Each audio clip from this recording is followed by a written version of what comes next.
Welcome to V3 news లక్ష్యం సమాజహితం. నేను Emilia. బులెటిన్లో ముందుగా హెడ్లైన్స్ చూద్దాం. సికింద్రాబాద్లోని పద్మారావు నగర్లో కిషన్ రెడ్డిని కలిసిన అమరావతి రైతులు. అమరావతిలోనే రాజధాని ఉంచాలంటూ కిషన్ రెడ్డిని వేడుకున్న మహిళా రైతులు. హైదరాబాద్లోని మీర్పేట్లో బీజేపీ ఆధ్వర్యంలో భారీ బహిరంగ సభ. పౌరసత్వ సవరణ చట్టం 2019 పై వదంతులు నమ్మద్దు. బీజేపీ ప్రధాన కార్యదర్శి మురళీధర్ రావు సూచన. జనగామ జిల్లా కేంద్రంలో కుర్మ సంఘ క్యాలెండర్ ఆవిష్కరణ. ప్రతి జిల్లాలో కుర్మ పిల్లలకు హాస్టళ్లను ఏర్పాటు చేస్తామని ఎమ్మెల్సీ ఎగ్గే మల్లేశం హామీ.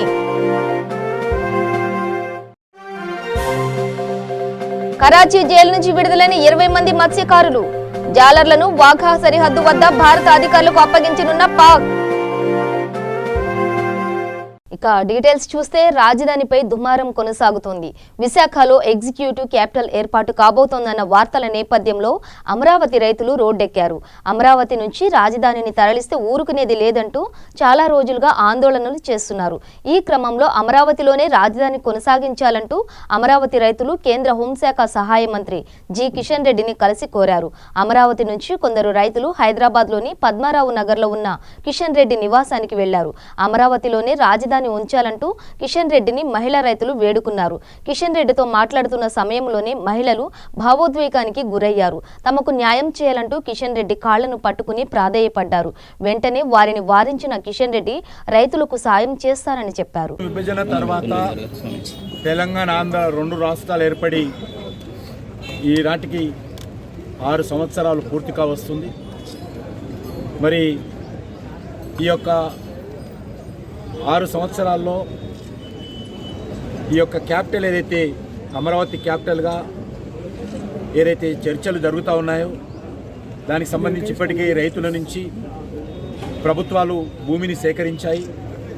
మరి ఇటీవల రాష్ట్ర ముఖ్యమంత్రి మరి అమరావతి క్యాపిటల్ విషయంలో మరి కొన్ని రకాల స్టేట్మెంట్స్ ఇవ్వడం జరిగింది. దీని కారణంగా అక్కడ ప్రజల్లో ఒక ఆందోళన ఏర్పడింది. నేను ఒకటే కోరుతా ఉన్నాను, ప్రభుత్వం ఎవరిది ఉన్నప్పటికీ కూడా ఒక ప్రభుత్వానికి రైతులు భూములు ఇచ్చినప్పుడు రైతులకు ధైర్యం చెప్పి రైతులకు అండగా ఉండాల్సినటువంటి బాధ్యత అందరిపైన ఉన్నది. మీకు అందరికీ తెలుసు, గత 5 సంవత్సరాలుగా ఆంధ్ర రాష్ట్రం ప్రభుత్వం పట్టించుకోకపోయినప్పటికీ కూడా మేము మా దృష్టికి వచ్చిన వెంటనే భారత చిత్రపటంలో అమరావతి గుర్తించే విధంగా చర్యలు కేంద్ర ప్రభుత్వం తీసుకున్నది. కాబట్టి మేము ఒకటే కోరుతా ఉన్నాము, రాజకీయ పార్టీలు కానీ అక్కడ ప్రభుత్వాలు కానీ కలిసి కూర్చొని చర్చించుకొని ఈ సమస్య పరిష్కరించుకోవాలి తప్ప ఈ రకంగా ఉద్రిక్తమైనటువంటి వాతావరణం, ఆందోళనకరమైనటువంటి వాతావరణంతో అది ఏమాత్రం ఏ రాష్ట్రానికైనా మంచిది కాదు. కాబట్టి నేను ప్రభుత్వాలను పార్టీలను కోరుతా ఉన్నాను, దీనికి ఒక సమస్య పరిష్కారం కనుగొనాలి. రైతులకు ముఖ్యంగా అమరావతి రాష్ట్ర రాజధాని కోసం భూములు ఇచ్చినటువంటి రైతులకు ధైర్యాన్ని ఇవ్వాల్సినటువంటి బాధ్యత, వాళ్ళకి ఏ రకమైనటువంటి అన్యాయం కాకుండా చూడాల్సినటువంటి బాధ్యత ప్రభుత్వాలపైన ఉన్నదనే విషయాన్ని ఈ సందర్భంగా మనవి చేస్తా ఉన్నాను. హైదరాబాద్లోని మీర్పేట్ కార్పొరేషన్ పరిధిలో బీజేపీ ఆధ్వర్యంలో భారీ బహిరంగ సభ ఏర్పాటు చేశారు. బీజేపీ ప్రధాన కార్యదర్శి మురళీధర్ రావు మాట్లాడుతూ 1955 భారత పౌరసత్వ చట్టానికి సవరణలు చేస్తూ పార్లమెంట్ ఆమోదం పొందిన తరువాత దేశంలో జరుగుతున్న సంఘటనలపై నిజానిజాలు దేశ పౌరులందరికీ తెలియాల్సిన అవసరం ఉందన్నారు. కాంగ్రెస్, టీఆర్ఎస్, ఎంఐఎం పార్టీలను నమ్మకండి అంటూ ఇంటింటికి ప్రచారం చేస్తామన్నారు. పౌరసత్వ సవరణ చట్టం 2019పై వదంతులు నమ్మకండని, వాస్తవాలు గ్రహించండి అన్నారు. ఇప్పుడు మన మీర్పేట ఎంపీటీసీ, మాజీ ఎంపీటీసీ పెండ్యాల నరసింహ గారిని ఒక నిమిషం మాట్లాడవచ్చు. ఈరోజు మీర్పేట కాంగ్రెస్ పార్టీ కానీ ఇంత పెద్ద సభ పెట్టలేదు. అది మీర్పేట ప్రజలు కానీ కాంగ్రెస్ పార్టీ కానీ టీఆర్ఎస్ పార్టీ కానీ గమనించాలి, అలా హెచ్చరిస్తున్నాం. అదేవిధంగా మేము మీర్పేట మున్సిపల్ కార్పొరేషన్ లో 46 సీట్లు గోవర్ధన్ రెడ్డి గారిని ఒక నిమిషం మనం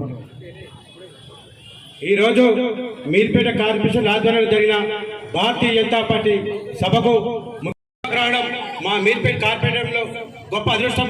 ఎందుకంటే ఒక జాతీయ నాయకుడు ఫస్ట్ టైం ఆల్ పార్టీస్లలో ఒక జాతీయ నాయకుడు రావడం అనేది మీర్పేటకు ఒక గొప్ప.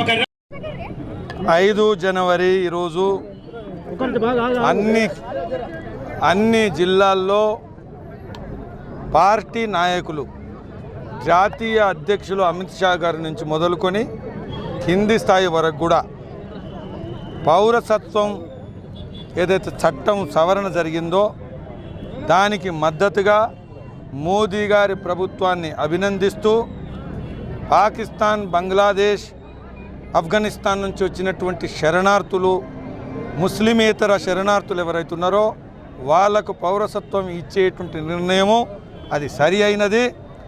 పాకిస్తాన్, బంగ్లాదేశ్ నుంచి ఏదైతే ఇస్లామిక్ దేశాలుగా ఉన్న దేశాల నుంచి ముస్లింలకు పౌరసత్వం అడగడం ఏదైతుందో అది పూర్తిగా మన యొక్క దేశానికి, దేశ భావనకు వ్యతిరేకం అనేటువంటి విషయాన్ని మేము తీసుకొని ఇంటింటికి వెళ్ళి 3 కోట్ల ఇండ్లను ఈ దేశంలో ఉండేటువంటి కుటుంబాలను మేము కలుస్తున్నాం. అందరికి కూడా ఈ యొక్క చట్టం కారణంగా 130 కోట్ల జనాభా ఈ దేశంలో ఏదైతుందో వాళ్ళ పౌరసత్వానికి ఎలాంటి ఇబ్బంది లేదు. ఇప్పుడు ఎన్ఆర్సీ, ఎన్పిఆర్ ఇవేవి కూడా చర్చ, ప్రచారం జరుగుతుంది. ప్రభుత్వం నిర్ణయం చేయలేదు. ప్రభుత్వం నిర్ణయం చేసే ముందు ప్రజల యొక్క విశ్వాసం తీసుకొని మాత్రమే నిర్ణయం చేస్తుంది. ఇప్పుడు కేవలం పౌరసత్వ చట్ట సవరణ మాత్రమే. కాబట్టి కాంగ్రెసు, కమ్యూనిస్టు, ఎంఐఎం, టీఆర్ఎస్ లాంటి పార్టీల యొక్క దుష్ప్రచారాన్ని ఏమాత్రం నమ్మకండి అనేటువంటి విషయాన్ని మేము ప్రజలకు అర్థం చేయించడం కోసం ఇంటింటికి వెళ్తున్నాం. జనగామ జిల్లా కేంద్రంలో కుర్మ సంఘం క్యాలెండర్ ఆవిష్కరణ ఘనంగా నిర్వహించారు. జనగామ చౌరస్తా నుండి కామాక్షి ఫంక్షన్ హాల్ వరకు డప్పు చప్పుళ్లతో భారీ ర్యాలీ నిర్వహించారు. ఈ కార్యక్రమంలో ముఖ్య అతిథిగా ఎమ్మెల్యే సి ఎగ్గే మల్లేశం పాల్గొన్నారు. ఈ సందర్భంగా వారు మాట్లాడుతూ కుర్మలు అందరూ ఐక్యంగా ఉండాలని, రాబోయే మున్సిపల్ ఎలక్షన్లో ఏ పార్టీ అయినా పరస్పరం సపోర్ట్ చేసుకుని మున్సిపల్ చైర్మన్ పదవిని కుర్మలు కావాలని కోరారు. జనగామలో అత్యధికంగా కుర్మలు ఉన్న ఒక్కసారి కూడా చైర్మన్ కాలేదని, అలాగే ప్రతి జిల్లాలో కుర్మ పిల్లలకు హాస్టళ్లను ఏర్పాటు చేస్తామని తెలిపారు. అలాగే పేద కుటుంబాల పిల్లలకు సామూహిక వివాహాలు ఏర్పాటు చేస్తామని, కుర్మల ఐక్యత వర్ధిల్లాలి అని అన్నారు. రాజీనామా ఇయ్యాలి, ఇంకొకరు పనిచేసేటోళ్ళకి అవకాశం దొరుకుతుంది, సంవత్సరం తర్వాత తొలగించబడుతుంది అనేది మనము క్లియర్గా జనరల్ బాడీలో డిసిషన్ తీసుకున్నాము, మినిట్స్ బుక్ లో ఎక్కించినాము. కనుక వేదిక మీద ఉన్నా, ముంగటున్నా పెద్దలకు ఒకవేళ రాని వాళ్ళు పాకిస్తాన్ చెరలో ఉన్న 20 మంది తెలుగు మత్స్యకారులకు విముక్తి లభించింది. కరాచీ జైలులో ఉన్న జాలర్లను పాక్ విడుదల చేసింది.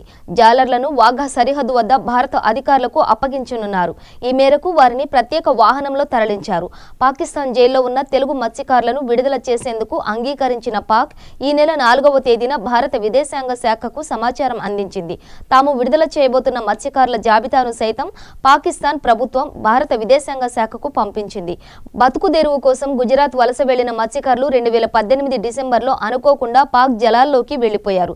దీంతో పాక్ సైన్యం వారిని అదుపులోకి తీసుకుని బంధించింది.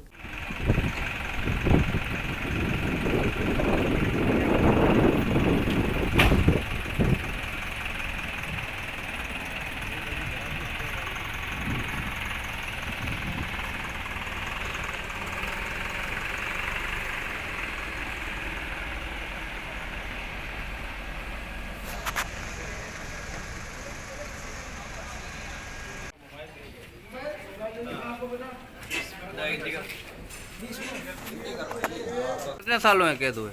14 महीने। 14 महीने हुए। तो अभी आप क्या कहना चाहते हो हुकूमत पाकिस्तान से? पहले हम नहीं जानते थे पाकिस्तान के बारे में, यहाँ पर आके पता चला है कि ये भी बहुत अच्छा देश है। जो हम सोचते थे वो गलत थे। यहाँ पर आके पता चला है कि पाकिस्तान और देशों से वो भी इंडिया से भी बेहतर है। జనగామ జిల్లా కేంద్రంలో మనీష్ మహాతో, గీతాదేవి దంపతులకు 2 చిన్నారులు ధరంవీర్, ఖుషీ కుమార్లను మిస్సింగ్ కేసును జనగామ పోలీసులు ఛేదించారు. ఈ విషయమై ఏసీపీ వినోద్ కుమార్ మాట్లాడుతూ ఈ నెల 2వ తేదీన అదృశ్యమైన చిన్నపిల్లలు జనగామలో రైలెక్కి సికింద్రాబాద్ వెళ్లారని, వారికి తెలుగు రాకపోవడంతో ఎవరికీ చెప్పలేకపోయారని, ఈ మిస్సింగ్ కేసును ఛాలెంజ్గా తీసుకుని 4 టీంలుగా ఏర్పడి చిన్నారుల కోసం గాలించి సీసీ కెమెరాల ఆధారంగా అత్యాధునిక సాంకేతిక పరిజ్ఞానంతో పిల్లలను సికింద్రాబాద్లో గుర్తించి జనగామకు తీసుకువచ్చి వారి తల్లిదండ్రులకు అప్పగించారు. తల్లిదండ్రులు చిన్నపిల్లల పట్ల జాగ్రత్తగా ఉండాలని అన్నారు. 3/1/2020 రోజు ఉదయం 10 గంటలకు ఇద్దరు చిన్నపిల్లలు ఖుషి కుమారి, ధరంవీర్ అని 8-9 సంవత్సరాల పిల్లలు మిస్ అయిననే కంప్లైంట్ మీద తక్షణమే చిన్నపిల్లలు కాబట్టి తక్షణమే ఎఫ్ఐఆర్ నమోదు చేసి ఒక 4 బృందాలుగా ఏర్పడి నగరంలో ఉన్న సీసీ కెమెరాలు మరియు కాలనీలో ఉన్న ప్రజలందరితోటి వాళ్ళకు సంబంధించిన వివరాలను సోషల్ మీడియాలో పోస్ట్ చేయడము, అట్లా ఎస్ఓపి ప్రకారం తీసుకోవాల్సిన చర్యలన్నీ మా పిఎస్ఎంఎస్లో సర్క్యులేట్ చేసి ఈ సీసీ కెమెరాల ద్వారా ప్రముఖ పాత్ర వహించిన వీళ్ళని ట్రేస్ చేయడంలో 8 గంటలలోనే ఆ ఇద్దరు పిల్లల్ని ట్రేస్ చేసి వాళ్ళ తల్లిదండ్రులకు అప్పగించడం జరిగింది. ఇప్పుడు ఇందులో ముఖ్యమైన పాత్ర మనుషుల కంటే కూడా టెక్నాలజీ ముఖ్యమైన పాత్ర పోషించదనొచ్చు ఆ పిల్లల్ని మళ్ళీ వాళ్ళ తల్లిదండ్రులకు చేర్చడంలో. అది పోలీసు వ్యవస్థకు, పోలీస్ ఫంక్షనింగ్కు చాలా ఉపయోగపడ్డాయి. వాళ్ళు పిల్లలు సేఫ్గా వాళ్ళ తల్లిదండ్రులకు చేరడానికి అవకాశం ఇస్తుంది. కాబట్టి గత ఒక 2 నెలల కిందనే కలెక్టర్ గారు ఫండ్స్ ఇవ్వడంతో రైల్వే స్టేషన్లో అన్ని ప్లేస్లను కవర్ అయ్యేటట్టు సీసీ కెమెరాలు ఏర్పాటు చేయడం జరిగింది. నగరంలో కూడా ఇంకా ఇంక్రీజ్ చేస్తూ పోతున్నాము. దీనివల్ల ప్రజలందరికీ మరొకసారి మేము విజ్ఞప్తి చేయడం ఏంటంటే, నేరాలను సులువుగా ఛేదించవచ్చు. లేకుంటే కొన్ని నెలలైనా దొరకని పరిస్థితి, ఎక్కడ ఉండో తెలియని పరిస్థితి, వాళ్ళ మదర్ టంగ్ తప్ప ఈవెన్ వాళ్ళు జనగామ అనే పట్టణం కూడా చెప్పలేని పరిస్థితి ఉంది. కాబట్టి అటువంటి స్థితిలో మనం 8 గంటలనే ఈ టెక్నాలజీ ఉపయోగించుకొని చేయించడం జరిగింది. కాబట్టి ప్రజలందరూ తమ ఏరియాలలో దొంగతనం ప్రివెంట్ చేయడానికి, ఏదైనా చిన్నపిల్లల్ని ఎవరైనా కిడ్నాప్ చేసిన అవకాశం ఉంటుంది, అటువంటి ప్రివెంట్ చేయడానికి, ఇంకా ఏ రకమైన నేరాలను, ప్రతి నేరాన్ని ప్రివెంట్ చేయడానికి అరికట్టడంలో ఉపయోగపడతాయి. కాబట్టి అందరూ ముందుకొచ్చి తమ కాలనీలో సంఘాలు ఏర్పాటు చేసి మేము కోఆర్డినేట్ చేస్తాము. ఈ సీసీ కెమెరాలను ఏర్పాటు చేసుకోవాలని ప్రజలందరికీ విజ్ఞప్తి చేస్తాం. మరియు జనగాంలో ఉన్న 3 ఎస్ఐలు 4 బృందాలు ఏర్పడి వాళ్ళు తీవ్రంగా కష్టపడి 8 గంటలనే ఛేదించి ఆఫీసర్స్ అభినందనలు అందుకున్నారు. వాళ్లకు ఇంత తొందరగా ఛేదించినందుకు వాళ్ళకు కూడా రివార్డు ప్రపోజ్ చేయడం జరిగింది. జనగామ పట్టణం ప్రజలకు కూడా విజ్ఞప్తి చేయడం ఏంటంటే, ఇది రోజుకు పెరుగుతూ ఉంది, జనగామ కూడా పెరుగుతూ ఉంది. కాబట్టి పిల్లల్ని బయటకు వదిలేటప్పుడు చాలా జాగ్రత్త. అంటే వాళ్ళు ఎక్కడైనా తప్పిపోతారనే కాకుండా కానీ రోడ్డు మీద వాహనాల సంఖ్య పెరిగిపోతూ ఉంది, వాళ్ళు రోడ్డు ప్రమాదాలకు గురి కావడానికి అవకాశం ఉంది. కాబట్టి ఇంకోటి పిల్లలు తప్పిపోయే అవకాశం ఉంది. కాబట్టి పిల్లల్ని వాళ్ళు జాగ్రత్తగా చూసుకోవాలని ప్రజలందరికీ విజ్ఞప్తి చేస్తారు. 3 రోజులుగా అఖిల భారత శాంతి సంఘీభావ సంఘం జాతీయ మహాసభలు ఛత్తీస్గఢ్లోని రాయ్పూర్లో జరుగుతున్నాయి. మహాసభలో అఖిల భారత శాంతి సంఘీభావ సంఘం తెలంగాణ రాష్ట్ర సమన్వయ ప్రధాన కార్యదర్శి కేవీఎల్ రచించిన ప్రపంచ శాంతి కోసం ఉద్యమిద్దాం అనే పుస్తకాన్ని మహాసభల వేదిక మీద World Peace Council executive general secretary అరాకిలస్ ఆవిష్కరించారు. వీరితో పాటు పుస్తక రచయిత కేవీఎల్ ఐప్సో, జాతీయ అధ్యక్షులు కె యాదవరెడ్డి, జాతీయ సమన్వయ ప్రధాన కార్యదర్శి పల్లబ్ సేన్ గుప్తా, జాతీయ ప్రధాన కార్యదర్శి డాక్టర్ డి సుధాకర్ తదితరులు పాల్గొన్నారు. ప్రభుత్వం ప్రతిష్టాత్మకంగా చేపట్టిన 2వ విడత పల్లె ప్రగతి కార్యక్రమం గ్రామాల్లో పండుగల ప్రారంభమైంది. నిర్మల్ జిల్లా తన్నూరు మండలంలోని కర్బల గ్రామాలలో ముమ్మరంగా పారిశుద్ధ్య కార్యక్రమాన్ని చేపట్టారు. ఈ సందర్భంగా పంచాయతీ సెక్రటరీ జాదవ్ జీవన్ మాట్లాడుతూ స్వచ్ఛతకు కట్టుబడి స్వచ్ఛందంగా పల్లె ప్రగతిలో పాల్గొంటూ గ్రామంలోని మహిళలకు పారిశుద్ధ్యంపై అవగాహన కల్పిస్తున్నామని వివరించారు. స్వచ్ఛతకై గ్రామ పంచాయతీ సిబ్బంది చేస్తున్న కృషి అభినందనీయమని అన్నారు. ఈ కార్యక్రమంలో సిఓ లక్ష్మణ్, ఐకేపీ సిబ్బంది తదితరులు పాల్గొన్నారు.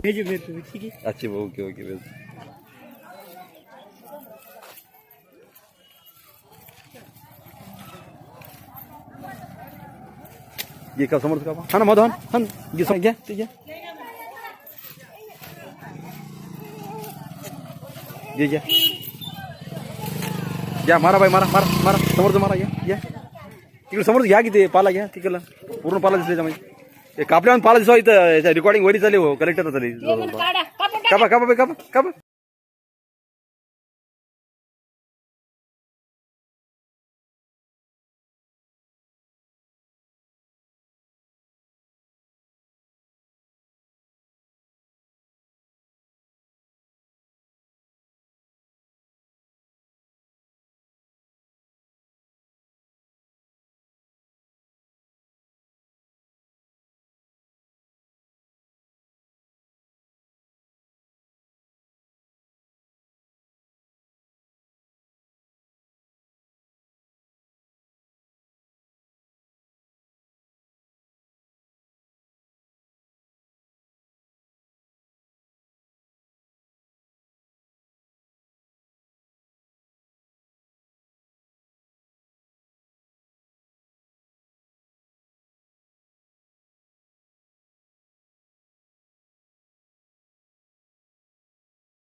జగిత్యాల జిల్లా కోడిమియాల మండల కేంద్రంలోని స్థానిక గ్రామ పంచాయతీ ఆవరణలో కమిటీ ఆధ్వర్యంలో 12న జరగాల్సిన వివేకానంద జయంతి సందర్భంగా ముందస్తు ముగ్గుల పోటీ నిర్వహించడం జరిగింది. ఈ కార్యక్రమానికి న్యాయ నిర్ణేతలుగా సర్పంచ్ ఏలేటి మమత, నరసింహారెడ్డి, వ్యవసాయ అధికారి పర్లపల్లి జ్యోతి పాల్గొని ముగ్గుల పోటీని ప్రారంభించారు. ఈ కార్యక్రమంలో వివేకానంద కమిటీ సభ్యులు కంచెర్ల గంగాచారి, మంచాల శ్రీనివాస్, కళాశాల విద్యార్థులు తదితరులు పాల్గొన్నారు.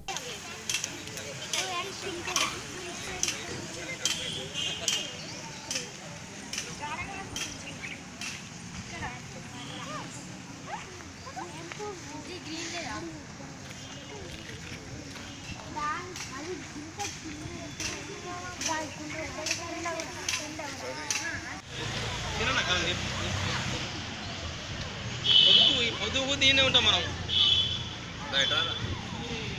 నువ్వు 3 సార్లు చెప్పినావు, నేను 2 సార్లు చెప్పినా.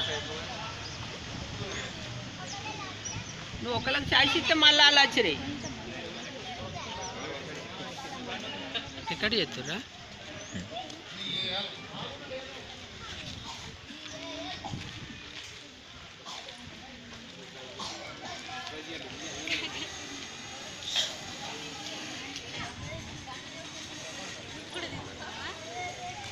నేను బయట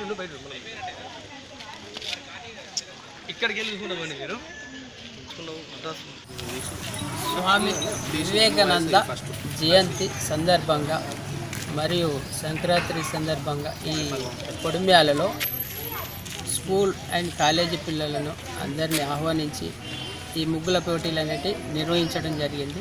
ఇలాగే ముగ్గుల పోటీలే కాకుండా ప్రతి సంవత్సరం కూడా ఈ జయంతి సందర్భంగా మేము ఎన్నో పోటీలు నిర్వహిస్తున్నాము. ఈ జయంతి పరంగా ఫస్ట్, సెకండ్, థర్డ్ స్కూల్ వాళ్ళు కానీ కాలేజీ పిల్లలకు సుత కానీ ఫస్ట్, సెకండ్, థర్డ్ ప్రైజులు అనేవి స్వామి వివేకానంద జయంతి నాడే అందజేయడం జరుగుతుంది. ఇట్లు ప్రతి సంవత్సరం కూడా వివేకానంద జయంతిని ఎంతో గ్రాండ్గా మా వివేకానంద టీం మెంబర్స్లో అందరం కూడా ముందుండి నడిపించబోతున్నాం. ఇది విజయం కావాలని అందరూ మళ్ళీ 8వ డేటు బుధవారం నాడు కూడా వ్యాసరచన పోటీలు, పాటల పోటీలు నిర్వహించడం జరుగుతుంది. అందులో కూడా ఫస్ట్, సెకండ్, థర్డ్ ప్రైజులు అనేటివి ఉంటాయి. ఆ ప్రైజులు వివేకానంద జయంతి నాడు అందజేయడం జరుగుతుంది. ఇలా మాకు వెన్నంటనే ఉండి పిల్లలందరినీ ఆహ్వానించి జయప్రదం చేసే కోసం కోరుచున్నాం.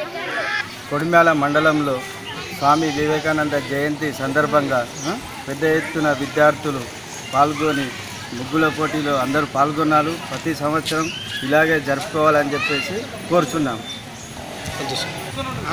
ప్రతి సంవత్సరము వివేకానంద జయంతి సందర్భంగా రంగారెడ్డి ఇబ్రహీంపట్నం సాయి ఫంక్షన్ గార్డెన్లో జరిగిన కాంగ్రెస్ కార్యకర్తల సమావేశానికి ముఖ్య అతిథిగా భువనగిరి పార్లమెంట్ సభ్యులు కొమ్మిటిరెడ్డి వెంకటరెడ్డి, మాజీ ఎమ్మెల్యే మల్రెడ్డి బ్రదర్స్ పాల్గొన్నారు. ఈ సందర్భంగా ఎంపీ కోమటిరెడ్డి వెంకటరెడ్డి మాట్లాడుతూ 4 మున్సిపాలిటీలో మెజార్టీ స్థానాలను గెలవబోతున్నామని ధీమా వ్యక్తం చేశారు. టీఆర్ఎస్ పార్టీలో భూదందాలు, ఇసుక వ్యాపారాలు చేసేవాళ్లు ప్రజలకు డబ్బు ఎరచూపి మున్సిపల్ ఎన్నికల్లో గెలవాలని ప్రయత్నాలు చేస్తున్నారని అన్నారు. దేశానికి స్వాతంత్ర్యం తెచ్చిన పార్టీ తెలంగాణ ఇచ్చిన పార్టీగా కాంగ్రెస్ పార్టీ అభ్యర్థులను గెలిపించాలని కోరారు. ఓటు హక్కు ద్వారా టీఆర్ఎస్ పార్టీకి బుద్ధి చెప్పాలని కార్యకర్తలకు, ప్రజలకు పిలుపునిచ్చారు.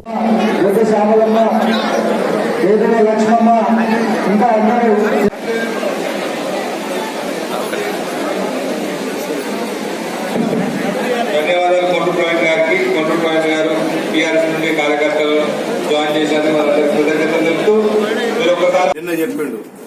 ఇక ఆ చెప్పిన దాని గురించి ఎంకన్నా చెప్పిండు, నేను మళ్ళీ చెప్పను. ఇక మా ఎమ్మెల్యేకి అయితే ఇప్పుడు పండుగ. ఎందుకు పండుగ? అరే దోచుకోవడానికి లైసెన్స్ ఇచ్చేసిండు ముఖ్యమంత్రి. ఏమన్నా చేయండి, గెలిపించుకరండి అంటే ఇప్పటికే మా తాన 100 ఎకరాల భూములను అన్యాకృతంగా ఆక్రమించి దోసుకొని అమ్ముకున్నాడు.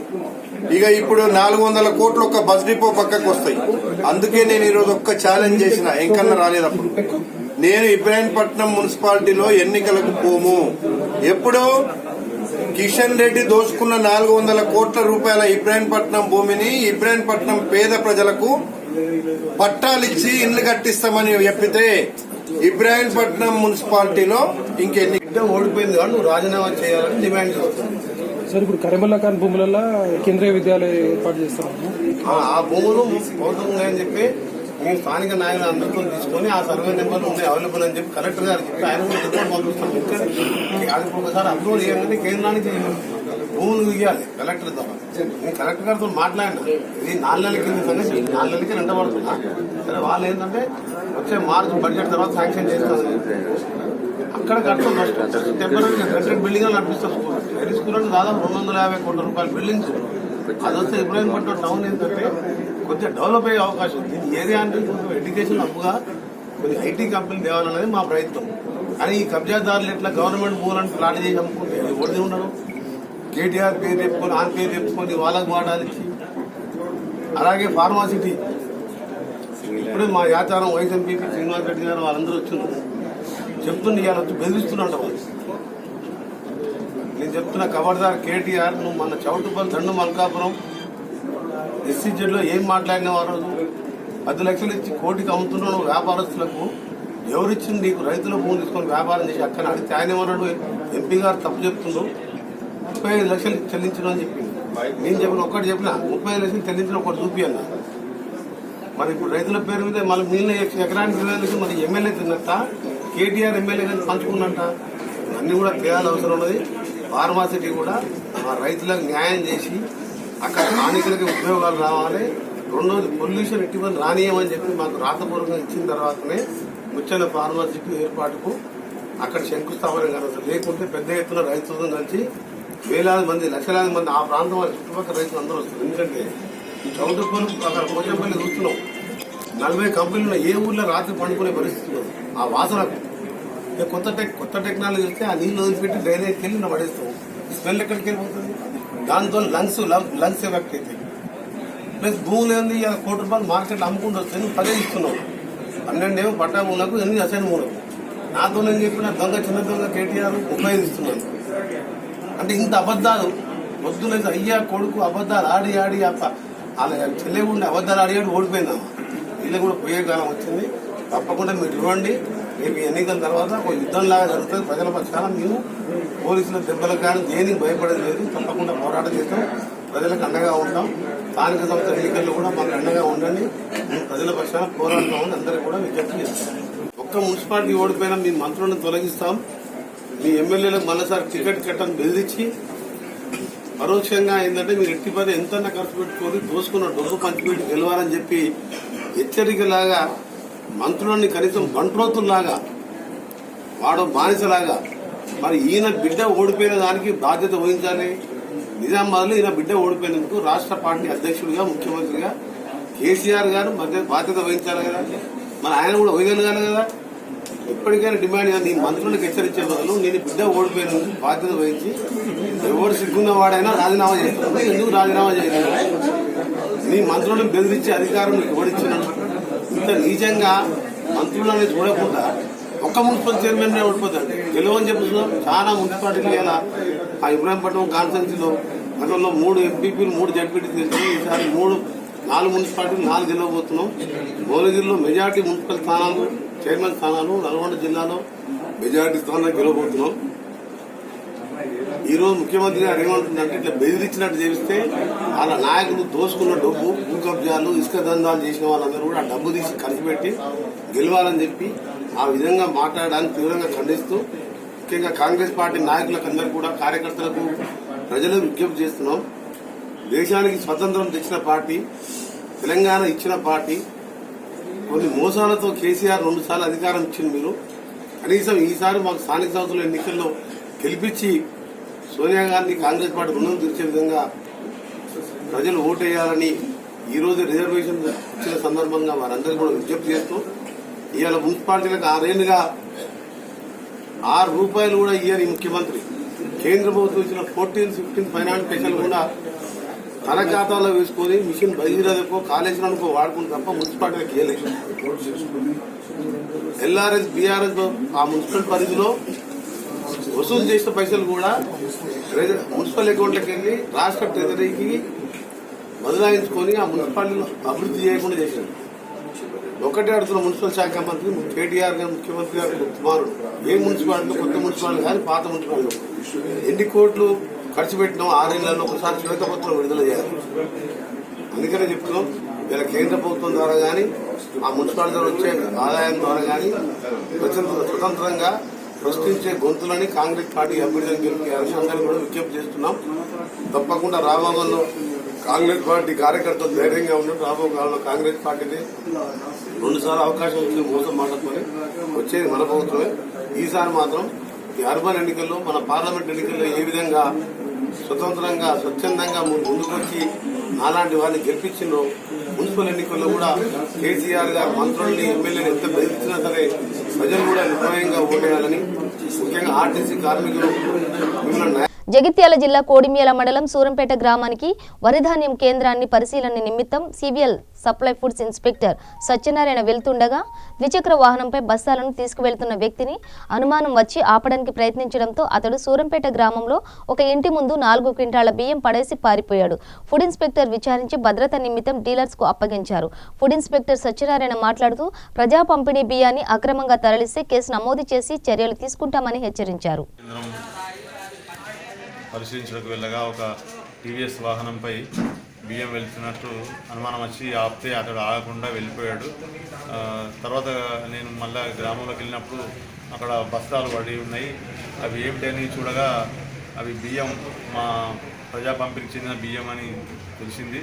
ఆ ఇంటి యజమాని అయిన అల్లకంటి పక్కవను అడగగా ఈ బియ్యం ఎవరో ఇక్కడ వేసిపోయారు, ఆ బియ్యంకు నాకేం సంబంధం లేదని ఆమె తెలిపింది. గ్రామస్తులను అడిగితే ఎవరో 2 వ్యక్తులు ఇక్కడ వేసింది అని చెప్పారు. వెంటనే ఆ బియ్యమును గ్రామస్తుల ముందు పంచనామ నిర్వహించి గ్రామంలోని డీలర్ తిరుపతి వద్ద భద్రపరిచిన 3 క్వింటాల 25 కిలోల బియ్యం ఉన్నాయి. గుర్తు తెలియని వ్యక్తులపైన నిత్యావసరాల వస్తువుల చట్టం 2016 క్రమం 6 కేసు నమోదు చేయండి. మీరు ఎందుకోసం వెళ్తున్నారు సార్? మీరు ఎందుకోసం వెళ్తున్నారు? మేము ధాన్యం కొనుగోలు కేంద్రాలు పరిశీలించడానికి వెళ్ళుచుండగా ఈ విషయం తెలిసింది. ఎన్ని క్వింటాలు ఉంది సార్? 3 క్వింటాల 25 కిలోలు. S Satyanarayana, civil supply inspector, Jagtial. Bulletin ముగించే ముందు హెడ్లైన్స్ మరోసారి. సికింద్రాబాద్లోని పద్మారావు నగర్లో కిషన్ రెడ్డిని కలిసిన అమరావతి రైతులు. అమరావతిలోనే రాజధాని ఉంచాలంటూ కిషన్ రెడ్డిని వేడుకున్న మహిళా రైతులు. హైదరాబాద్లోని మీర్పేటలో బీజేపీ ఆధ్వర్యంలో భారీ బహిరంగ సభ. పౌరసత్వ సవరణ చట్టం 2019 పై వదంతులు నమ్మొద్దు. బీజేపీ ప్రధాన కార్యదర్శి మురళీధర్ రావు సూచన. జనగామ జిల్లా కేంద్రంలో కుర్మ సంఘ క్యాలెండర్ ఆవిష్కరణ. ప్రతి జిల్లాలో కుర్మ పిల్లలకు హాస్టళ్లను ఏర్పాటు చేస్తామని ఎమ్మెల్సీ ఎగ్గే మల్లేశం హామీ.